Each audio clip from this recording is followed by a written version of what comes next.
Hi friends, welcome to Deepak's travelogues. இப்படி என்ன பார்க்க போகிறேன்னா, சென்னையிலேருந்து கோவாக்கு எப்படி போகிறது, கோவாவில் என்னென்னலாம் சுற்றி பார்க்கணும், கோவாவில் என்னெல்லாம் பண்ணலாம் பண்ணக்கூடாது எல்லாத்தையும் வீடியோ தெளிவாக சொல்லியிருக்கேன். வீடியோ கடைசிக்கு விடாமல் பாருங்கள். நான் சென்னையிலேருந்து கோவாக்கு பார்த்தா ஃப்ளைட்டில் தான் போனேன். ஃபஸ்ட்டு சென்னையிலேருந்து பெங்களூர் போனேன். அப்புறம் பெங்களூர்லேருந்து கோவாக்கு இன்னொரு ஃப்ளைட்டில் போனேன். கோவா நான் ஃபஸ்ட்டு ஸ்டே பண்ண இடம் பார்த்தேன் வாஸ்கோ ட காமா சிட்டியில் தான் ஸ்டே பண்ணேன். நல்ல ஒரு அமைதியான சிட்டி. நாங்கள் ஃபஸ்ட்டு ட்ராவல் பண்ண ஸ்பாட் பார்த்திங்கன்னா பைனா பீச். வாஸ்கோ ட காமா சிட்டிலேருந்து 2 கிலோமீட்டர்ஸ் தூரத்தில் இருந்தது. ஸோ ஒரு பஸ் பிடிச்சி அந்த இடத்துக்கு போயிட்டேன். ரொம்ப அழகான பீச் அது. ரொம்ப க்ளீனாக இருந்தது. வியூஸ் அமேசிங்காக இருந்தது.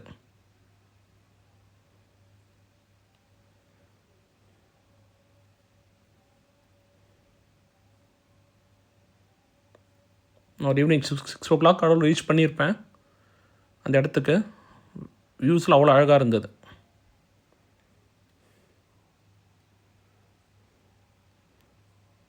அடுத்த நாள் நான் போன ஃபஸ்ட் இடம் பார்த்தீங்கன்னா அகோடா ஃபோர்ட். போர்ச்சுகீஸ்காரன் கட்டின கோட்டை இது. கிட்டத்தட்ட 400 வருஷம் பழமையான கோட்டை இது. பிரம்மாண்டமாக இருந்தது. வியூஸ்லாம் வேறு லெவலாக இருந்தது.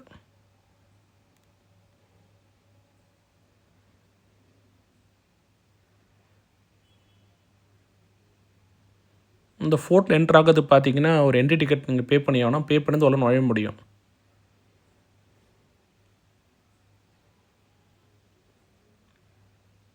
பிரம்மாண்டமான கோட்டை அது.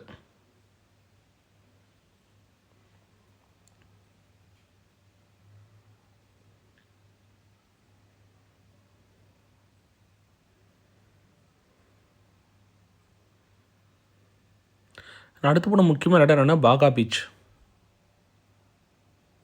ரொம்ப அழகான பீச் இது. 2 சைடு மலைக்கு நடுவில் பீச் இருந்தது. வியூஸ் எல்லாம் சூப்பராக இருந்தது. அந்த பீச்சோட பேக் வாட்டர்ஸும் இருந்தது. ஸோ நல்லா என்ஜாய் பண்ண முடிஞ்சதுனால.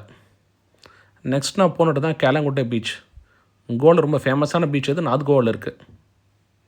ரொம்ப க்ரௌடடாக இருக்கும் இந்த பீச். ஆனால் இந்த பீச்சில் குளிக்க அனுமதி கிடையாது. வியூ என்ஜாய் பண்ணலாம் தூரமாக நின்று, அவ்வளோதான்.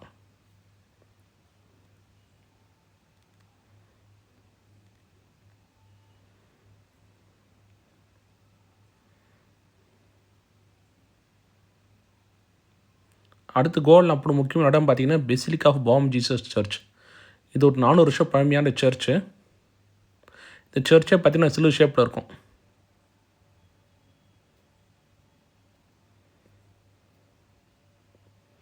அடுத்து கோவால் போன முக்கியமான இடம் பார்த்திங்கன்னா மங்குயோ சிவா டெம்பிள்.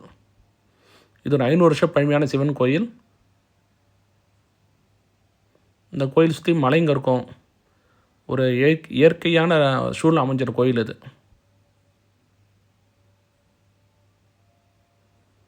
நேச்சுரல் பியூட்டியால் சூழப்பட்ட கோயில் இது. ரொம்ப அழகாக இருந்தது கோயில் எனக்கு தெரிஞ்சு. அடுத்து போனது தான் ஸ்பைஸ் கார்டன். நான் கோவாவில் பார்த்தீங்கன்னா பேக்கேஜ் தான் போயிருந்தேன். அந்த பேக்கேஜில் பார்த்தீங்கன்னா ஸ்பைஸ் கார்டன் இன்க்ளூடடாக இருந்தது. ரொம்ப அழகாக இருந்தது ஸ்பைஸ் கார்டன். Amazing views. அடுத்து நான் கோவாவில் மிஸ் பண்ண கூட முக்கியமான இடத்துக்கு போனேன். என்னென்னா க்ரூஸ் ஷிப்பில் ட்ராவல் பண்ணுறது கோவாவில் மாண்டவி ரிவரில்.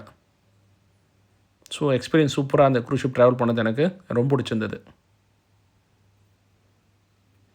ஒரு சாயந்தரம் 4 மணி ஷிப் ஏறினா ஒரு 8 மணி வரைக்கும் மாண்டவி ரிவரில் ட்ராவல் பண்ணுவாங்க நமக்கு பேக் வாட்டர்ஸ்லேயே அந்த க்ரூஸ் ஷிப்பில். நல்ல எக்ஸ்பீரியன்ஸாக இருந்தது எனக்கு அது. ஃபைனல் கோல் நான் போன இடம் பார்த்தீங்கன்னா மிராமர் பீச். இது அந்தளவுக்கு க்ரௌடடாக இல்லை, பட் நீட்டாக இருந்தது, க்ளீனாக இருந்தது பீச்.